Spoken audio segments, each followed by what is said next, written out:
പലരും എൻ്റെ അടുത്ത് ചോദിക്കാറുണ്ട്, നീ എങ്ങനെ കുളി കഴിഞ്ഞ് വീണ്ടും അടുക്കളയിൽ കയറുന്നത്? അതങ്ങനെയൊന്നും ഇല്ല കേട്ടോ. വീണ്ടും നമ്മൾ കുളിക്കും. അടുക്കളയിൽ നിന്ന് ഇറങ്ങി കഴിയുമ്പോൾ ചൂട് കൂടുമ്പോൾ ഇപ്പോൾ എത്ര നേരം കുളിക്കണേന്ന് ഒരു പിടിയില്ല. തോന്നുമ്പോൾ കുളിക്കും. പക്ഷേ ഏറ്റവും രസം എന്താണെന്ന് വെച്ചാൽ കുളിച്ച് കഴിയുമ്പോഴാണ് വീണ്ടും ചൂടായതുകൊണ്ട് പിള്ളേർക്ക് കോഫിക്ക് പകരം കോൾഡ് കോഫി ഇട്ടിട്ട് കൊടുക്കണം. പാത്രം ചെറുതായതുകൊണ്ടാണ് വേറെ പാത്രത്തിലേക്ക് എടുത്തത്. ഞാൻ കോഫി കുടിക്കത്തില്ല കേട്ടോ. കുടിക്കുമായിരുന്നു, ഞാനിപ്പോൾ എല്ലാം നിർത്തി വെച്ചേക്കും. എനിക്ക് എന്തുകൊണ്ടോ കോഫി ഇഷ്ടമല്ല. പിന്നെ കുറച്ച് ചിക്കൻ ഇരിപ്പുണ്ട്. അത് നമ്മൾ മുളക് പൊടി ഇടാതെ കുരുമുളക് അരച്ച് വേറെ രീതിയിലാട്ടോ ഉണ്ടാക്കി നോക്കണം ഇന്ന്. ഇതേ നമ്മുടെ അരിനെല്ലിക്ക ഉപ്പിലിട്ട് വെച്ചിട്ടുണ്ട് കേട്ടോ. കുറച്ചെടുത്ത് അച്ചാറും ഇട്ടിട്ടുണ്ടേ. കുരുമുളക് കുറച്ച് നേരം നമ്മൾ കുതിർത്തിയിട്ട് ചെറു ചൂടുവെള്ളത്തിലിട്ട് അത് അരച്ചതാട്ടോ ചേർക്കണം. വേറെ എരിവിനായിട്ട് വേറെ ഒന്നും ചേർക്കുന്നില്ല കേട്ടോ. ഞാൻ പച്ചമുളകും കുറവാണ് ഇട്ടേക്കണം. ഇത് പുതിയ കുരുമുളക്, അതിൻ്റെ എരിവ് എന്തോരം നമുക്ക് അറിയത്തില്ല. എന്നും ഒരേ മോഡൽ കറി ഉണ്ടാക്കാൻ പറ്റില്ലല്ലോ. അതുകൊണ്ട് നമ്മൾ ഇടയ്ക്ക് മാറിയും തിരിഞ്ഞൊക്കെ ഉണ്ടാക്കുവേ.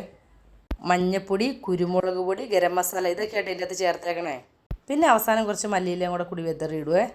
പിന്നെ നമ്മൾ ദോശയുടെ മാവ് ഇരിപ്പുണ്ട്, അത് ഉപയോഗിച്ച് നെയ്ദോശ ഉണ്ടാക്കി കൊടുക്കുവാണ്. അപ്പോൾ ഇന്നത്തെ രാത്രിയിലത്തേക്ക് നെയ്ദോശയും ചിക്കൻ കറിയും കേട്ടോ.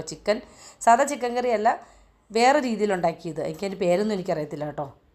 പിന്നെ എനിക്ക് നിങ്ങളോടൊരു വിശേഷം പറയാനുണ്ട്. അത് ഞാൻ അടുത്ത ദിവസങ്ങളിലുള്ള വീഡിയോയിൽ പങ്കുവയ്ക്കാം കേട്ടോ. അപ്പോൾ ഇത്രയേ ഉള്ളൂ.